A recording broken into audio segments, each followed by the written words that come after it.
Dear student, last lecture के अंदर हमने ह्यूमन और पे की क्लासिफिकेशन के बारे में डिस्कस किया था। तो आज के लेक्चर में हम डिस्कस करते हैं कि ये जो क्लासिफिकेशन है इसकी हिस्ट्री या किन लोगों ने हमें बताया था कि हमने ऑर्गेनिज्म को क्लासीफाई करना है या किन लोगों ने इस क्लासिफिकेशन की बुनियाद रखी थी। तो सबसे पहले अगर हम अरिस्टोटल की बात करें, जिसको हम उर्दू के अंदर अरस्तू का नाम देते हैं, उसने ऑर्गेनिज्म को डिवाइड किया था। तमाम लिविंग ऑर्गेनिज्म जो थे उस टाइम जो डिस्कवर्डेबल थे, उसने 2 पॉइंट की बुनियाद पर ऑर्गेनिज्म को डिवाइड कर दिया। तो उन्होंने ऑर्गेनिज्म को डिवाइड किया एनिमल और प्लांट के अंदर। उसने 2 ग्रुप बना दिए। एनिमल जो थे वो हेट्रोट्रॉफ थे, सॉरी ये जो है वो ऊपर नीचे लिखा गया है। एनिमल जो हैं वो हेट्रोट्रॉफ होते हैं, जो अपनी खुराक खुद नहीं बना सकते, जो डिपेंडेंट होते हैं, जो कंज्यूम करते हैं प्राइमरी कंज्यूम प्रोड्यूसर्स को।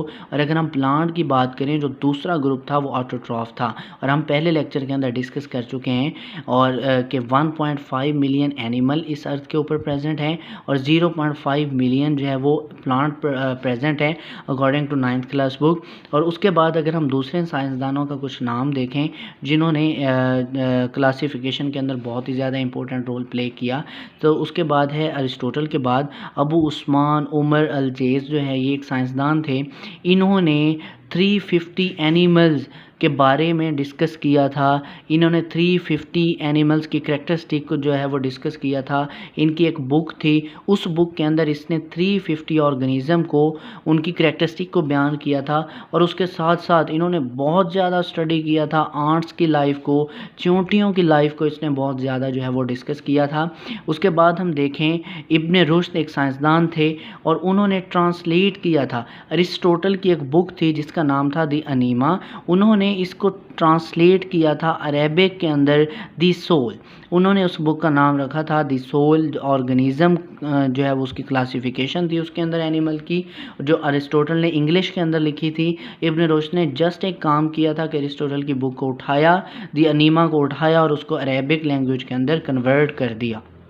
उसके बाद अगर हम नेक्स्ट साइंटिस्ट की बात करें तो एंड्रिया सीजल्फिनो जो था, उसने ऑर्गेनिज्म में प्लांट को डिवाइड किया था 15 ग्रुप्स के अंदर, और जिसको उसने नाम दिया था जेनरा के अंदर। बहुत ज़्यादा इंपॉर्टेंट एमसीक्यूज़ है बोर्ड के लिहाज से।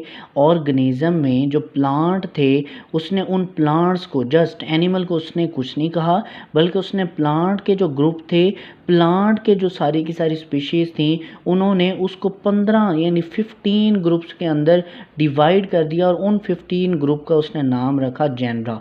उसके बाद एक और साइंसदान थे जॉन रे, जिन्होंने पब्लिश किया था इम्पोर्टेंट वर्क प्लांट की क्लासिफिकेशन के ऊपर कि किस तरह आप प्लांट को क्लासीफाई कर सकते हैं, कि किस तरह आप प्लांट को ग्रुप और सब ग्रुप के अंदर रख सकते हैं। उसके बाद एक और साइंसदान थे अगस्टस रिवाइनस। उन्होंने induced the taxon of order.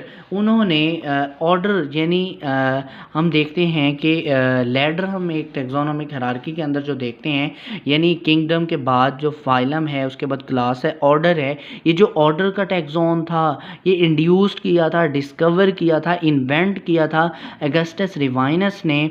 Order का जो पॉइंट है, जो टैक्सोन है, वो अगस्टस रिवाइनस ने दिया था। उसके बाद अगर हम बात करें टर्नफोर्ड की, उन्होंने क्लास और स्पीशी, अब ये वेरी वेरी इंपॉर्टेंट एमसीक्यूज है कि क्लास और स्पीशी का टैक्सोन जो है वो किस बंदे ने डिस्कवर किया था, किस बंदे ने इंड्यूस किया था, तो आपने कहना टर्नफोर्ड ने किया था।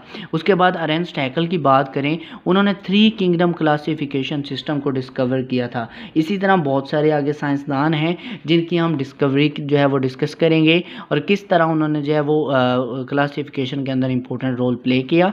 ये सारे के सारे एमसीक्यूज थे जो मैंने आपको बता दिए हैं और ये 12 एमसीक्यूज के अंदर आ चुके हैं। बच्चे अक्सर इन चीज़ों को लीव कर देते हैं, तो डियर स्टूडेंट्स, आपने इनको यहाँ से याद करना है और मैंने हर चीज़ सेपरेट आपके लिए जो है वो लिख दी है और आपने इसको अच्छी तरह तैयार करनी है ताकि बोर्ड में आप अच्छे मार्क्स ले सकें।